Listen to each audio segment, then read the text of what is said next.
Objectif aujourd'hui, nettoyage du berceau. Le but c'est d'enlever la crasse uniquement. Et après, on va commencer à travailler dessus. Donc, passage au Karcher, produit dégraissant. Et je vois d'ailleurs que j'ai déjà des petits copains qui sont venus mettre leur noisette dans le trou de l'ABS. Incroyable. Bon, il faudra nettoyer ça aussi. Pour l'instant, juste l'objectif c'est d'enlever toute la crasse accumulée pendant les années avec des fuites d'huile partout. Donc, dégraissage, nettoyage, et c'est parti. Alors, on sort mon copain, le Karcher. Hop, sans faire de pub. Et un petit coup de produit, et c'est parti. Nettoyant moteur dégraissant qui va rester, et le reste au Karcher.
Bon, voilà ce qu'on trouve sous la peinture qui se barre. Bon, c'est pas méchant, hein, c'est juste de la rouille de surface. Mais la question, est-ce que je fais décaper, repeindre ou je le laisse comme ça?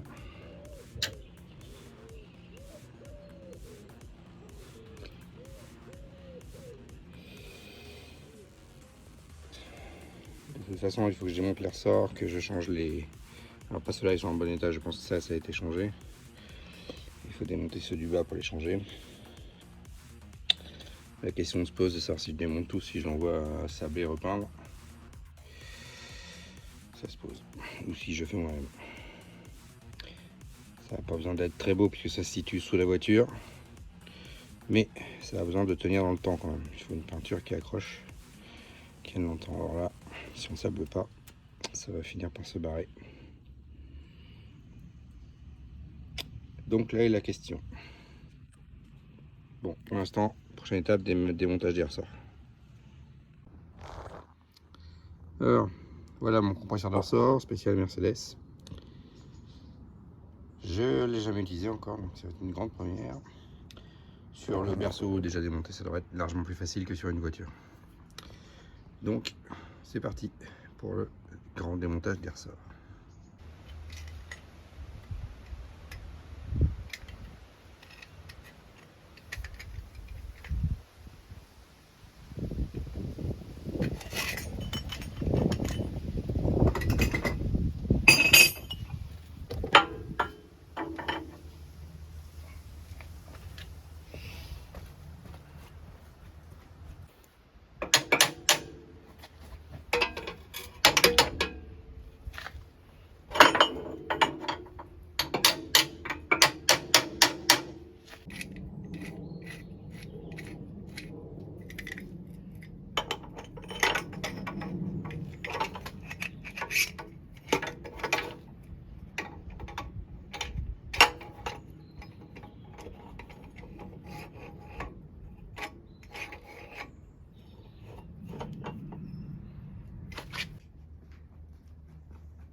truc.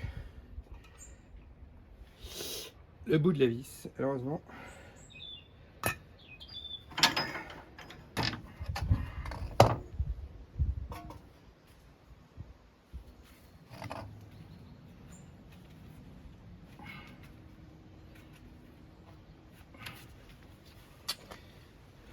Et voilà ce que je voulais arriver.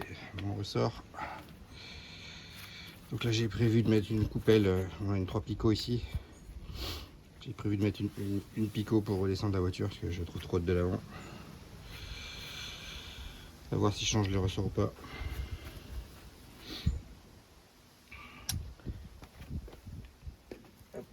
C'est quand même des méga ressorts. Oui. Je vais mettre un avant avec ici des cylindres blocs qui sont a priori corrects. Par contre ceux-là ils sont assez moches. Donc c'est ceux-là que je voulais changer. Donc on va faire cela. Pour ça, il va démonter les rotules qui m'ont l'air plutôt correctes. Et évidemment, même chose de l'autre côté. Allez, à plus tard. Et là, voilà, le berceau est entièrement démonté, enfin, tout ce qu'il y a autour. Donc suppression des 2 ressorts. Même mon compresseur de ressort Mercedes il est un peu léger pour ça, mais bon on y arrive. Suppression des triangles, des cylindres blocs, des supports moteurs et des triangles inférieurs. Même s'il est propre, vu au point où j'en suis, il y a quand même des traces de rouille, donc je vais le faire sabler. Il y a un coup de peinture époxy.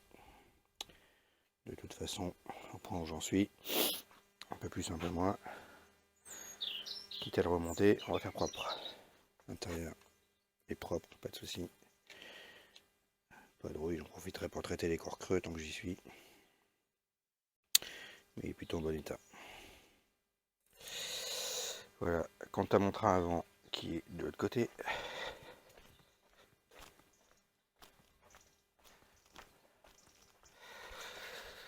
Voilà l'état du bordel. Alors sur les triangles, je comprends mieux les bruits que j'avais quand je tournais en marche arrière. Voilà ici, tout est détruit. La rotule doit pas être en grande forme. On se demande comment le contrôle technique est passé dessus avec un soufflet comme ça. Ils n'ont pas dû voir. Ici, les cylindres blocs, ils partent en morceaux. Hein. Voilà, bon. On va faire retirer les cylindres blocs de ici. Retirer ça à la presse. Pareil, les cylindres blocs de Barstam. Vous voyez la gueule qu'ils font. Ils sont moches.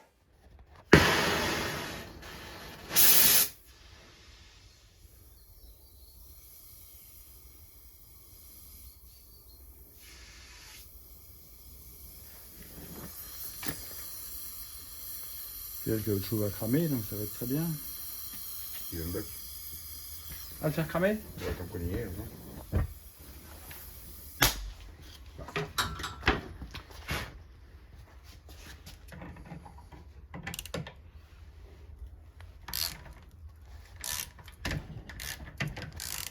va ça un bon coup dans la gueule.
Bon, la difficulté du jour, enlever les vis foirées qui tiennent le support de l'alternateur ici dans la culasse. Donc, je viens de faire des essais hors caméra. Donc, je viens d'enlever celle-ci. Il m'en reste deux à enlever, une ici, là, et une autre cachée derrière. Je vais essayer de vous montrer sur celle-ci. Donc, ce que j'ai fait, c'est assembler les vis à tête hexagonale. Hein. Forcément, elles ont foiré. C'est une catastrophe, ces vis, je ne comprends même pas qu'ils mettent ça encore. L'idée, c'est de la percer. Donc là, j'ai déjà commencé. Je vais vous montrer la perce autour de 8. Et après, utiliser une queue de cochon. C'est plutôt efficace, ces trucs-là, quand on a le bon diamètre. Voilà, donc je vais essayer de vous montrer l'extraction de celle-ci si on y arrive. Je viens d'arriver avec l'autre. On va essayer de vous montrer. Donc là, forêt de 8. Évidemment, il faut un bon forêt métal, sinon c'est même pas la peine. Donc là, bon, j'ai déjà fait, donc il est déjà plus ou moins percé, mais on va refaire.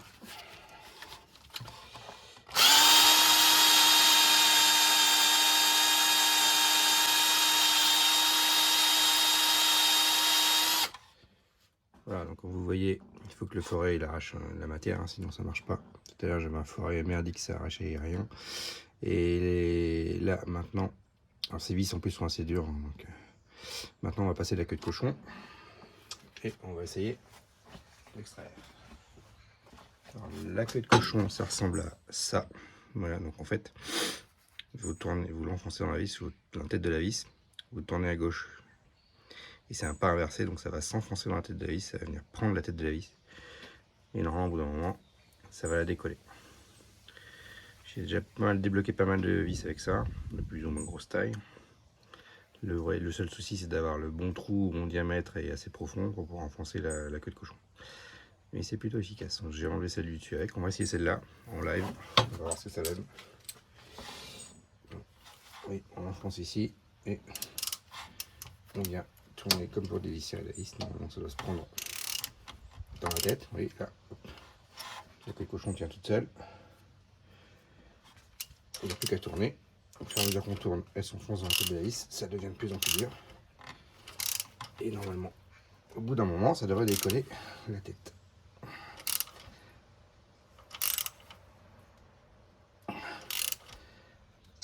Ah, ça y est, on l'a eu. Voilà. Plus qu'une.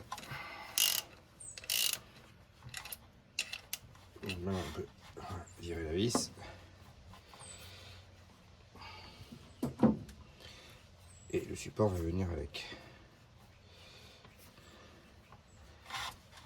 L'avantage avec ça, c'est qu'il n'y a aucun risque de venir foirer le support, de venir baiser tout, percer là où il ne faut pas. Il faut juste arriver à choper la tête de la vis. Et la difficulté après, c'est de récupérer la tête de la queue de cochon dans la tête de la vis. Donc là, il faut aller sur l'étau, serrer la vis et tourner la tête de cochon, la queue de cochon dans le bon sens. Voilà, la vis est récupérée. Et mon support, plus qu'une seule. Bon, pour la troisième, vous n'allez pas voir, donc je vous reprends juste après. Voilà, je viens d'avoir la troisième. Donc le support est venu avec. Et c'est nickel. Alors, petite info supplémentaire, voilà à quoi ressemble un jeu de queue de cochon. Hein. Donc ici, une que j'ai utilisée pour les carters pour les vis de carter, les petites. C'était plutôt efficace. Pas besoin de les repercer. Donc généralement, celui-ci vient avec les queues de cochon, mais aussi les forêts qui vont avec. Et ceux-là sont beaucoup plus gros. Et donc celui-là, j'avais déjà fait des tentatives avec, j'avais dû le découper, mais c'était pour une réussite. Donc là, j'ai utilisé celui-ci. Et par contre, il faut de ça avec des têtes carrées de perceuse, c'est extrêmement pénible pour attacher ça à des outils. On est obligé de bricoler les conneries. C'est vraiment chiant. Ceux-là sont mieux, ils sont avec des têtes hexagonales. Beaucoup plus facile à mettre dans une tête d'outil. Celui-là, je sais pas trop pourquoi ils ont prévu ça, mais c'est chiant. Il faut des adaptateurs qui vont avec que j'ai pas, j'ai obligé de bricoler. Mais on y arrive. Voilà pour les queues de cochon. Ah, ça se trouve partout. Hein. J'ai acheté ça sur Amazon, je crois. Hein. On en trouve à peu près partout. Voilà, c'était le petit tuto. Le retrait de vis des récalcitrantes. Alors bonjour et bienvenue sur la suite de démontage de ce moteur. Donc je vous avais laissé la dernière fois sur une interrogation. Est-ce qu'on tombe le moteur ou pas? Pour l'instant, le train avant étant complètement démonté et je souhaite remonter le train avant pour pouvoir sortir le moteur, je vais continuer le démontage du carter comme c'était prévu. Donc dans un premier temps, j'ai remonté les vis, j'ai rajouté les vis qui me manquaient. Quand la boîte et le moteur, il manquait un certain nombre de vis. C'est pour ça que je voulais pas tomber le carter comme ça. Finalement, j'ai rajouté les vis manquantes. Donc le carter est prêt à descendre. J'ai aussi fixé mon cric sous la boîte pour éviter que les deux se désolidarisent. Mais normalement, il n'y a pas de raison. Il y a deux grosses vis qui resteront pour tenir l'ensemble, plus les pions de centrage, donc ça ne devrait pas bouger. Le moteur étant lui soulevé par les chaînes et la boîte retenue par le cric, donc vraiment pas de souci. Donc on arrive à l'instant crucial. Voilà, c'est le moment, c'est l'instant, c'est maintenant. Préparer les épices. C'est le moment, c'est l'instant, préparez les épices. Le carter en bas est tenu par deux vis à l'arrière et deux vis devant. Il ne reste plus qu'à les sortir et devrait tomber. Ici, on a dégagé le support ici. Et il reste à défaire. Alors les vis sont déjà toutes défaites, il n'y a plus qu'à les sortir. Et ici, la vis qui retient le tendeur de chaîne, le petit pour tendre les chaînes.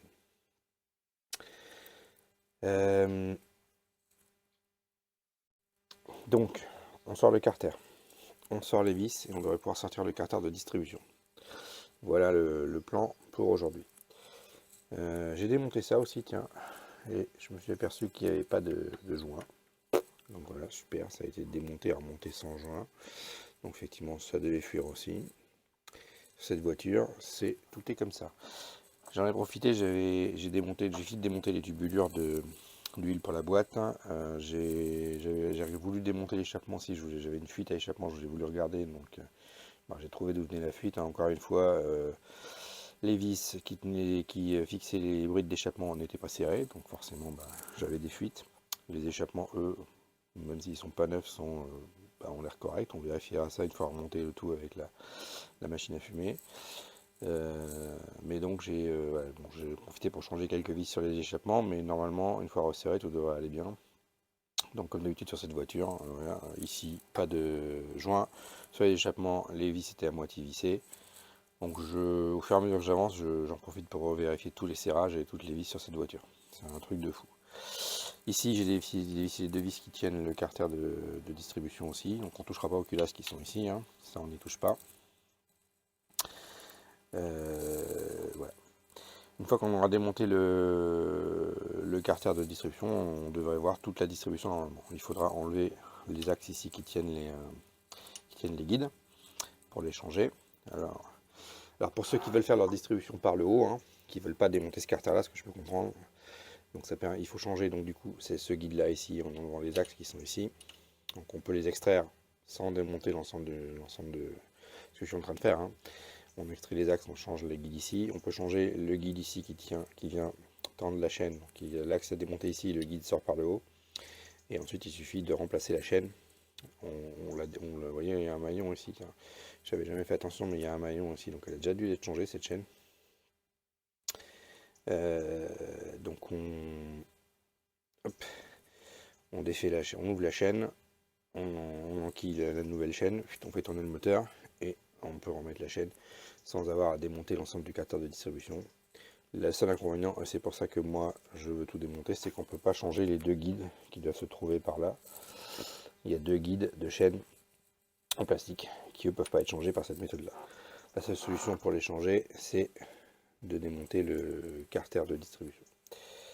Voilà, donc première étape, on va tomber le carter d'huile.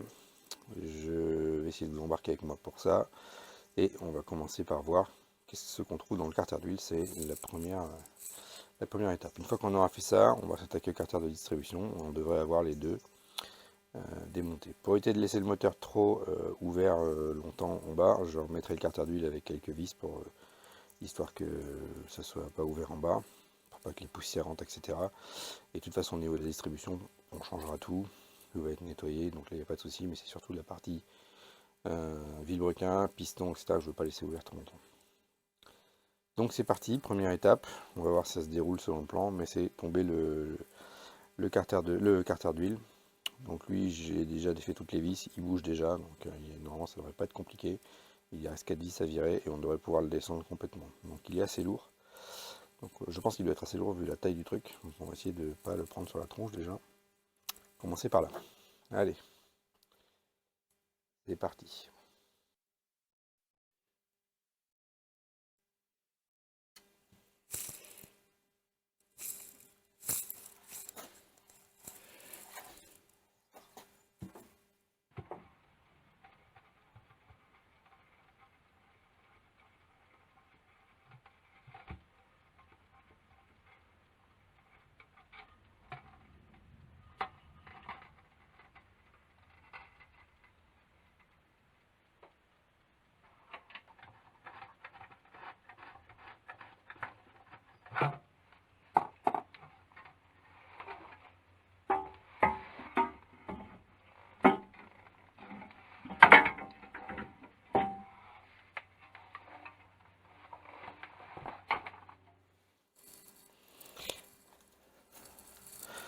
Bien, alors qu'est-ce qu'on trouve dans ce carter d'huile?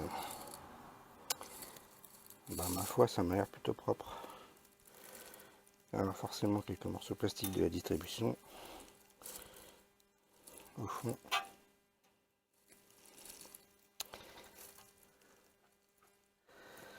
Ça m'a l'air plutôt pas mal. Hein.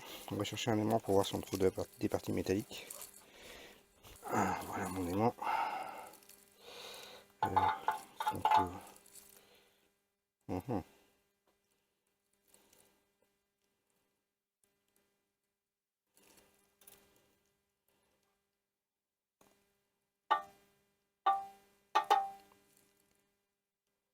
a l'air très métallique quand même.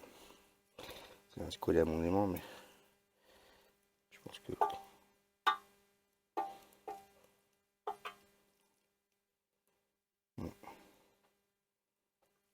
Bizarre. Des morceaux plastiques, un petit peu.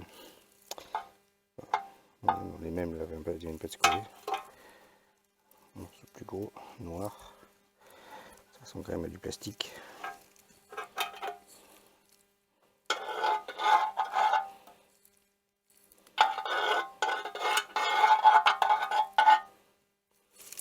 Et là, ma foi, c'est plutôt propre tout ça.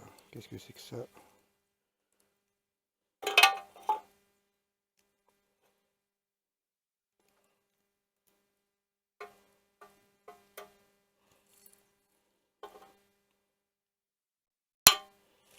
Bon, il y a quelques petits morceaux, je sais pas tout ça vient, mais ça m'a quand même pas l'air très métallique tout ça. C'est plutôt collé avec l'huile qu'avec le...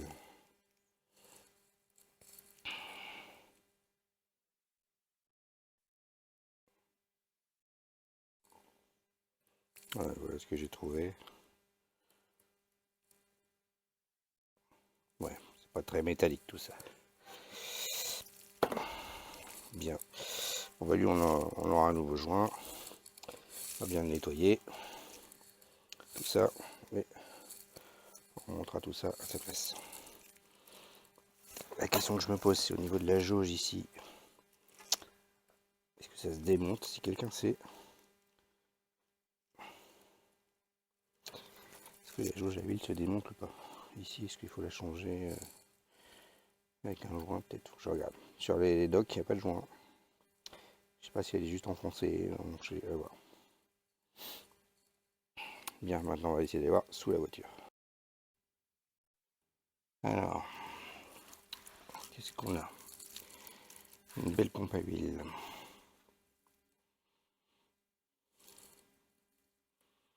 Une crépine.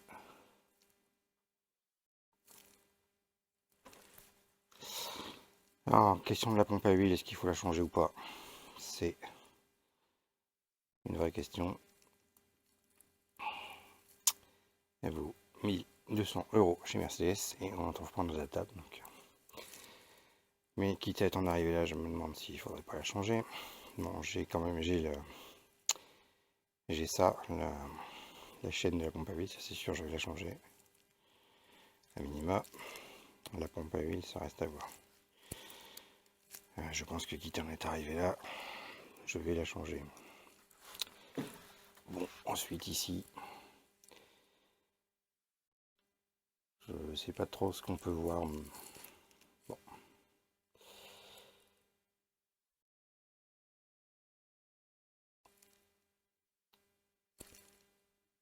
Le moteur fonctionnait bien avant, il n'y a pas de raison. Donc, ici, ça va dépasser mes compétences. Mais le moteur claquait pas, tout fonctionnait, donc de toute manière propre, bien serré. Enfin propre. Et vite dit propre quand même, mais. On revient les pistons ici.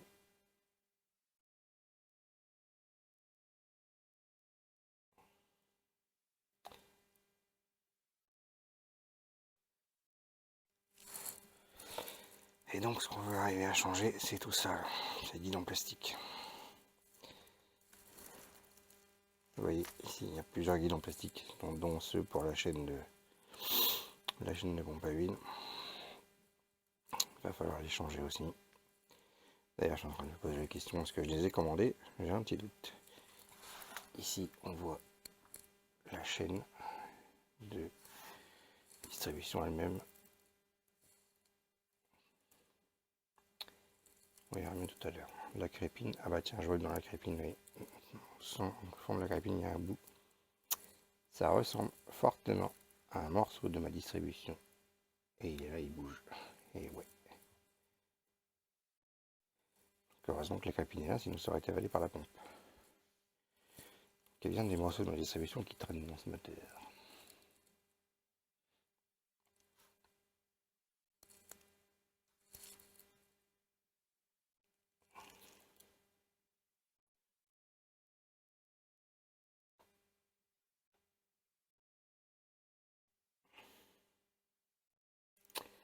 Allez, je reprends plus tard dès qu'on a démonté le carter de distrait. Bon, pas de difficulté pour tomber le carter d'huile. La pompe à huile est tombée aussi. Je vous ferai. Je vous la montrerai juste après. Par contre, je galère sur le carter de distrait qui ne veut pas bouger. On avait toutes les vis, plus de vis qui le tiennent, mais il me semble collé. Je sais pas comment l'arracher sans péter un truc. Donc, faut que je réfléchisse. Voilà, pour la pompe à huile, rien de compliqué. Deux vis qui la tiennent, enfin 3 vis exactement, une ici et une ici qui tient aussi le tendeur. Voilà, rien de compliqué. On peut démonter ici l'avant, elle se bloque toute seule avec la chaîne. Le compliqué, c'est de sortir le capteur de pression d'huile qui est lié à la pompe et qui passe pas avec le vilebrequin en PMH. Donc il faut faire tourner le vilebrequin pour pouvoir sortir le capteur. Voilà, sinon rien de compliqué. Bon, je pense que de toute façon, je sais pas, je vais voir si je la change ou pas. Vu le kilométrage que doit avoir le moteur, repartir sur une pompe neuve, ça me paraît adéquat, mais le prix est assez exorbitant. Bon, on verra. Voilà, donc pas de difficulté. Je bloque sur le carter de distri. Donc c'est cette partie-là qu'il faut enlever. Et ça n'a pas l'air de vouloir venir. Donc il faut que je regarde comment le sortir de là tranquillement et doucement. Bien, j'ai fini par avoir le carter. Bon, j'avais bien toutes les vis, mais il était collé. Donc il a fallu le décoller, le persuader un peu avec la massette, avec éventuellement l'outil à inertie. Là j'ai réussi à le planter dedans. J'ai pu tirer un peu, ça l'a décollé. Et voilà. Donc moi il est venu. Donc en fait c'est les pions de centrage ici qui devaient le coller, je pense. Mais bon. Restera à remettre tout ça en place après, parce qu'il va pas être simple.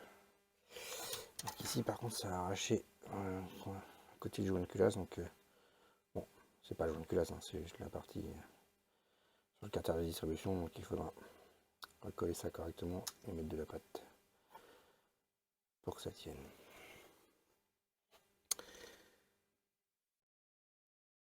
Et j'arrive enfin à ce que je voulais changer. Donc ces deux guides là ici qui ne sont pas atteignables sans démonter le carter. Ici on va changer aussi du coup le guide en plastique, ainsi que ces, vous voyez celle-ci normalement elle devrait être en un seul morceau là. Mais la tronche qu'elle fait, elle est en train de partir en couille celle-là. Il était temps d'intervenir. Voilà, bon, il y a encore du taf. Il y a encore du taf. On va commencer par enlever tous les guides ici pour virer les guides de chaîne. On va essayer d'enlever la chaîne et enlever ça pour les remplacer. Allez, c'est parti.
Bien.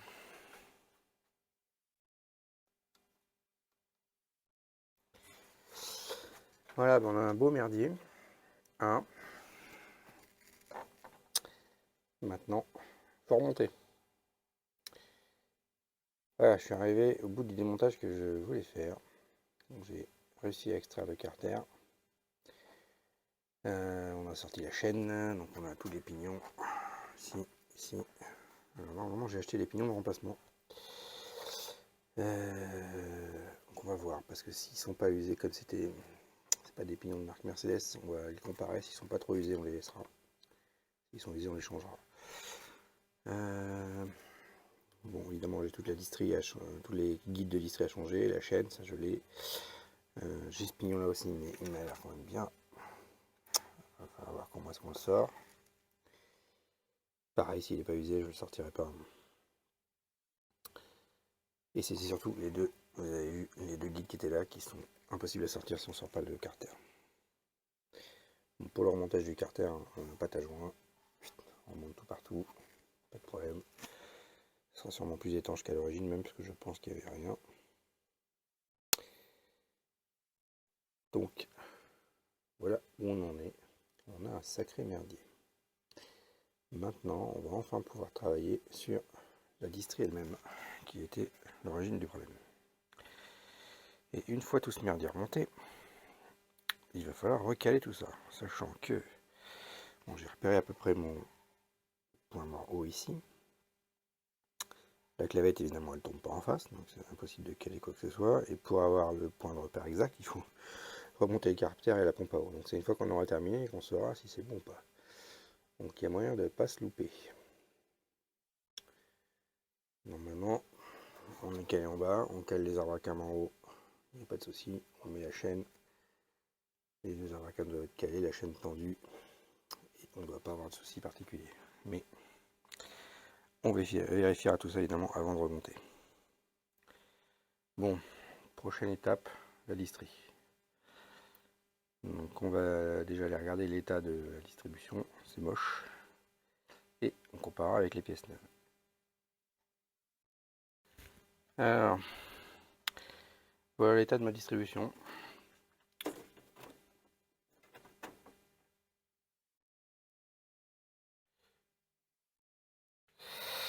Donc voilà l'état de ma distribution. déjà, c'est ce que j'avais déjà repéré au départ. C'était cassé. Alors pas moi qu'ils aient cassé en démontant, ils étaient déjà comme ça. Donc celui-là était en 2 morceaux, celui-là était en 4 morceaux. Donc autant vous dire que c'était le bordel. Bon, ça c'est le petit bout que j'ai trouvé, je ne sais où. Celui-là était plutôt entier, mais vous voyez les traces qu'on trouve dessus, d'usure. Vous voyez, on voit la trace de la chaîne qui frotte. Bon, pareil sur cela évidemment. Et je crois que le plus marqué, c'est celui-là. Vous voyez l'état, un truc de fou. Regardez la trace de la chaîne. Donc je pense qu'ils n'ont pas été changés depuis longtemps. Ceux du bas, ils étaient marqués, mais ils ne sont pas cassés, rien. Donc ils auraient pu encore faire effectivement, mais bon. On voit clairement que celui-là a été marqué ici. Ouais, ça participe pas à la tension de la chaîne. Voilà un petit peu ce qu'on trouve. Donc il était temps d'intervenir là-dessus. Et avoir une casse plus importante. Maintenant on va aller voir la longueur de la chaîne. Bon, usure de l'ancienne et de la nouvelle. Bon, c'est pas flagrant à l'œil nu, hein, mais on voit quand même une différence de plusieurs millimètres sur la longueur de la chaîne. Donc effectivement, quelque chose comme un demi-maillon, ça doit faire ça à peu près les 10 degrés que j'ai constaté d'écart. Puisqu'un maillon c'est 20 degrés normalement. Ça ressemble à peu près à ça. Donc il y a quelques millimètres d'écart, c'est pas flagrant, hein. J'en ai vu des plus allongés que ça. Mais en tout cas, on constate bien une différence. Bien. Démontage de la pompe un peu. Donc la crépine et le tamis. Et donc voilà, effectivement, des morceaux de la distribution que je trouve dans le tamis, donc qui du coup n'est pas passé dans la pompe. Donc et ben, nettoyez vos tamis, ça sert à ça. Hein. Le capteur de pression d'huile, à voir si on peut le changer, lui je sais pas. La pompe qui a l'air de fonctionner correctement. Hein. Il tourne normalement. Pas de point dur. À voir si je la change ou pas. On verra. Bon, on va commencer par mettre tout ça au bac à ultrasons déjà. Nettoyer tout ça. On ira plus clair après. Ça, c'est le tendeur de la chaîne.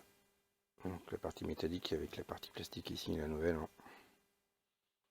J'ai viré la vieille partie plastique, donc ça on la récupère. Donc pareil, passage au bac à ultrasons. Voilà. Ici on a le pignon qui est en l'espèce de roue libre qui est au milieu du V. Et ici on a le pignon de l'allumage.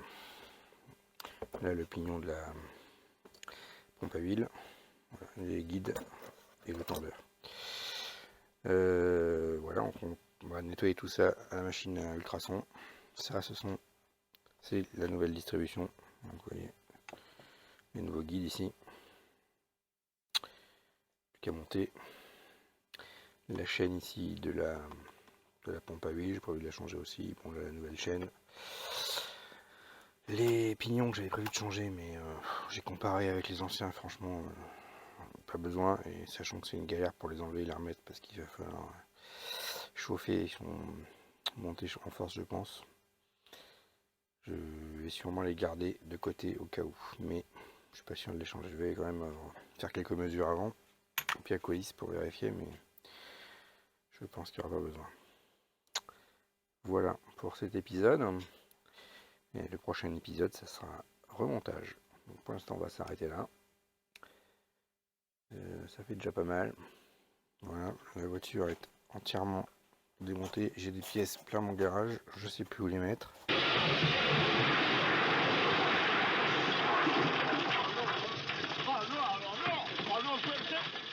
C'est une catastrophe. Regarde-moi ça. Qu'est-ce qu'il y a? Qu'est-ce qu'il y a? Qu'est-ce qu'il y a? De mauvais, qu'est-ce qu'il y a? Bah maintenant, elle va marcher beaucoup moins bien, forcément. Mais je suis arrivé au bout de ce que je voulais faire. J'ai remis le carter pour pas laisser le bas moteur à l'air qui prenne de la poussière, c'est pas la peine. Ici c'est plutôt propre, on nettoiera les plans de joints, etc. Il y aura quelques joints à changer ici. Donc il y a encore quelques pièces à commander. Mais voilà, tout est prêt. Maintenant, on va pouvoir passer au nettoyage, préparation en remontage de l'ensemble. Mais ça, ce sera pour un prochain épisode.